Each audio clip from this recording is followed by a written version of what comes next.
This is a 2022 VB chassis WRX with a manual transmission. It has a feature called Hill Start Assist. Basically what it does is that it just holds your brake for about 2 seconds longer when you're on a hill, so that it's easier to take off and you don't roll back as much. Actually, I like this feature, but some people prefer not to have it.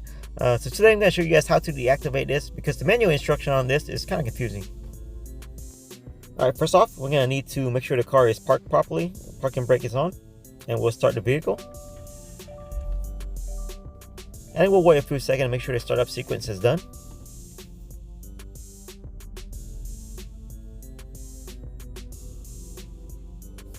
Next, we need to press and hold this traction control button.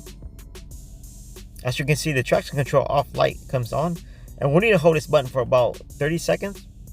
Once we reach 30 seconds, this light will turn off, and we'll wait for that.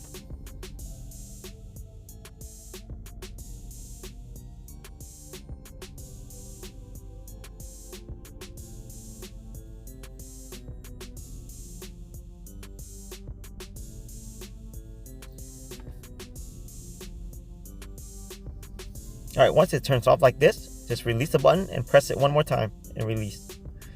As you can see, the hill stop icon just flashed for a second.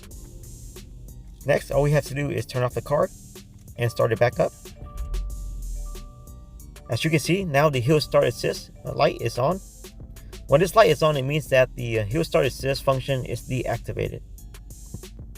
If you would like to reactivate the hill start assist, simply repeat this procedure until that light turns off. If this video is helpful to you, please hit the like button and subscribe to the channel.